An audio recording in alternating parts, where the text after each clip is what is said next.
తాడిపత్రి నియోజకవర్గ ముస్లిం మైనార్టీ అక్క చెల్లెమ్మలకు, అన్నదమ్ములకు, ముస్లిం మత పెద్దలకు అందరికీ అస్సలాం అలైకుం. ఈ మధ్యకాలంలో తెలుగుదేశం పార్టీ బీజేపీతో పొత్తు పెట్టుకుంది, ఎన్డీఏలో భాగస్వామ్యమైంది, తద్వారా మైనార్టీలకు తీవ్ర అన్యాయం జరుగుతుంది అంటూ ఒక వర్గం దుష్ప్రచారం చేస్తోంది. దీనిపైన వాస్తవాలు తెలియజేయడానికి మీ ముందుకు రావడం జరిగింది. టీడీపీకి ఎన్డీఏతో పొత్తు ఇది మొదటిసారి కాదు. అలాగే ఎన్డీఏతో పొత్తులో ఉన్నప్పటికీ మైనార్టీలకు ఎల్లప్పుడూ అండగా నిలిచింది కూడా టీడీపీ ప్రభుత్వమే.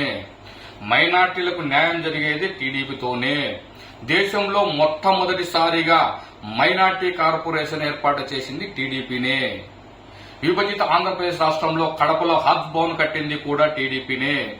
మైనార్టీలకు సబ్సిడీతో లోన్లు ఇచ్చింది కూడా టీడీపీనే. షాదీఖానాలు కట్టింది టీడీపీనే. మసీదుల నిర్మాణాలకు, రిపేర్లకు నిధులు ఇచ్చింది కూడా టీడీపీనే. వక్ఫ్ బోర్డు ఆస్తుల పరిరక్షణ కోసం ప్రత్యేక చట్టం తీసుకొచ్చింది కూడా టీడీపీనే. ముస్లిం ఆడబిడ్డల పెళ్లి కోసం సాయం చేసే పథకం తీసుకొచ్చింది కూడా టీడీపీనే. ఇమాం మోజంలకు శాలరీ ఇచ్చే పథకం తీసుకొచ్చింది కూడా టీడీపీనే. రంజాన్ తోఫా తీసుకొచ్చింది టీడీపీనే. మక్కా వెళ్లే భక్తులకు ఆర్థిక సాయం చేసే పథకం కూడా తెచ్చింది కూడా టీడీపీనే. మైనార్టీల రిజర్వేషన్లకు సుప్రీంకోర్టులో ప్రమాదం వస్తే దేశంలో అత్యున్నత న్యాయ బృందాన్ని పెట్టి రిజర్వేషన్లు నిలబెట్టింది టీడీపీనే. ఇది గర్వంగా బల్లగుద్ది చెప్పుకోవచ్చు. మైనార్టీల రిజర్వేషన్లకు సుప్రీంకోర్టులో ప్రమాదం వస్తే దేశంలో అత్యున్నత న్యాయ బృందాన్ని పెట్టి రిజర్వేషన్లను నిలబెట్టింది టీడీపీనే.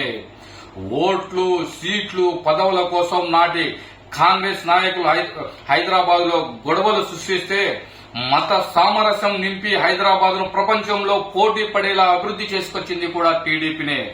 కేవలం బీజేపీతో పొత్తు పెట్టుకుందన్న ఏకైక కారణంతో టీడీపీని దూరం పెట్టడం, టీడీపీపై విమర్శలు చేయడం అంటే పాలిచ్చే ఆవును వదులుకున్నట్లే. బీజేపీతో పొత్తు కేవలం రాష్ట్ర ప్రయోజనాల కోసమే అన్న విషయం ప్రతి ఒక్కరూ గమనించాలని ఈ సందర్భంగా తెలియజేస్తున్నాను. అందరికీ ధన్యవాదాలు.